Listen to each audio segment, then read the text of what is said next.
الحمد لله والصلاة والسلام على رسول الله.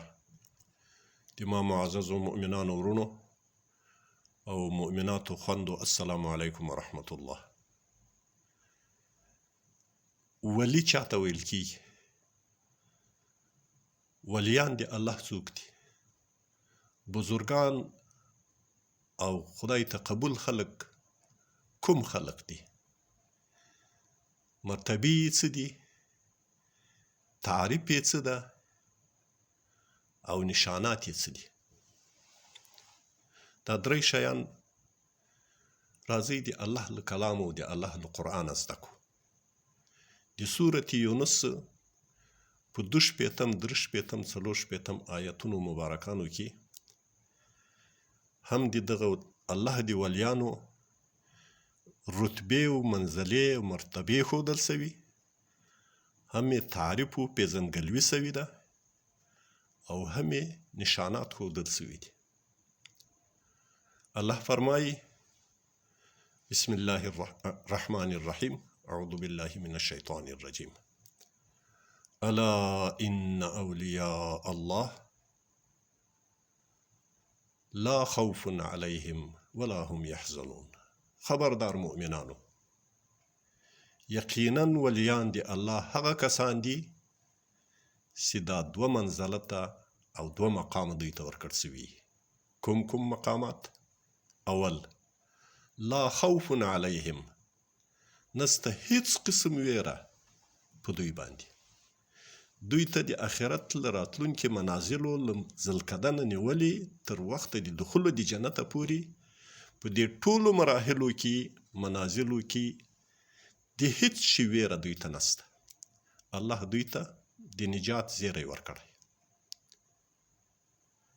او دومه منزله او رتبه یې دا ده چې ولا هم یحزنون، نه به دوی په خپل تیر ژوند د دنیا کې له هیڅ کړو وړو گفتار و کردار خپله څخه خفه کیږي او غمجن کیږي. دا غم و پریشانی به نه راځي، ځکه دوی چې هر څه کړي هغه یې داسې څه کړي چې د الله د رضا سبب ګرځېدلي. دا د دوی رتبې دي. او د دوی تعریف قرآن عظیم الشان کې داسې راته کیږي. الله یې داسې راته کوي: الذین آمنوا وکانوا یتقون. دا ولیان هغه کسان دي، دا بزرگان هغه کسان دي چې دوی کامل مؤمنان دي. وکانوا یتقون، او دوی دغه ژوند د دنیا کې وتلي پرهیزګاران و متقیان وو. نو هم مؤمنان دي هم متقیان دي. که دا 2 صفته په کوم انسان کې موجود سو، هغه انسان د الله ولی ده. که په ډیرو کې موجود دي، هغه ډیر د الله ولیان دي او بزرگان دي چې کامل مؤمنان دي او ښه متقیان دي. دا یې تعریف ده. نور دا القاب و دا جغې و دا چپانې، دا قباوې، دا ګدۍ و دا ګدۍ نشیني، دا د ولایت ثبوت نه ده، نه دا د خدای ته د قبولیت ثبوت ده. د خدای ته د قبولیت و د ولایت ثبوت ده. او ولایت په دې سره حاصلیږي چې کامل مؤمن ده او د ټولو اوامرو د شریعت پابند ده، متقی ده، پرهیزګار ده. داسې نه چې هغه لمونځ نه کوي، شراب خوري، ګډاوي کوي، سازونه سرودونه اروي، اودس نه کوي، روزه نه نیسي، حج نه پیژني، عمره نه پیژني، ږیره یې خریلي، حلیې یې د یهودو د نصراني، خو په یوه ګدۍ باندې ناسته او د ده خاتمه نه خرابېږي. دا غلطه خبره ده. دا له شریعته مخالفت ده. بس د قرآن نص دغه ده چې الذین آمنوا وکانوا یتقون. مؤمنان دي او متقیان دي، بس دا ولیان دي د الله. او نښانې د دوی څه دي؟ الله سبحانه وتعالی فرمایي: لهم البشرى فی الحیات الدنیا. دوی لره زیری ده بشارت ته په ژوند د دنیا کې. مفسرین کرامو عمده 3 تفسیره د دې بشارت ذکر کړي دي. د صحابو په تفاسیرو کې، د تابعینو په تفاسیرو کې، د تبع تابعینو په تفاسیرو کې. 3 عمده تفاسیر دا دي چې یا خو هغه رویای صادقه او رویای صالحه دي چې دوی خپله د اطمینان او د خوشحالي خوبونه ویني په خپل ژوند کې، او یا نور صالحان نیکان خلق د دوی په باره کې ښه خوبونه ورته ویني. دا هم یو قسم بشارت ته، یو قسم تمانیت ته او تسلا ده او ډاډینه ده. خو دا قطعي، دا خوبونه قطعي دلایل نه دي. علما دې ته ډېر متوجه اوسي چې دا په منبرو باندې نه دي بیانولو شی دي، نه دي ځان ستایلو شیان دي، او نه خلق په دې باندې د راجذبولو کوشش څوک په باندې وکړي چې خلق پرې راجلب کړي. ځکه دا کوم شرعي دلیل نه ده. د انبیاو خوب شرعي دلیل دی. د امتیانو د انبیاو خو یو مرجح ده، د که څومره ولي الله ده، خو یو مرجح ده، یو مبشر ده، یو زیری ده، یو خوشحالي ده. نور نه په دې خوب باندې یو مستحبه امر ثابت یادای سي، نه یو مکروه عمل پې ثابت یادای سي. دا اتفاق دی امت ته په دې باندې. نو یو تفسیر دا رویای صالحه ښودلې، بل تفسیر هغه نصوص او هغه آیاتونه او احادیث چې د مؤمنانو، د صالحانو، د نیکانو انسانانو په باره کې الله بشارتونه ورکړي چې د دغسې انسانانو لپاره جنتونه دي، ویالې دي جنتو دي، نعمتونه دي جنتو دي. نو هغه بشارتونه د دغه اولیاءو په باره کې دي چې دا ډېر راجح تفسیر هم ده. او 3م تفسیر یې هغه دا کړی ده چې مخکې قبیل نزع د روح ده، لږ مخکې له ختلو د روح ده، الله عز وجل دې کس ته یو ملک رالیږي او ده ته په ذوالقرنین کې دا بشارت و زیری ورکوي چې د تا په مخ کې نجات په برخه ده، تو نور پریشانه کېږه مه.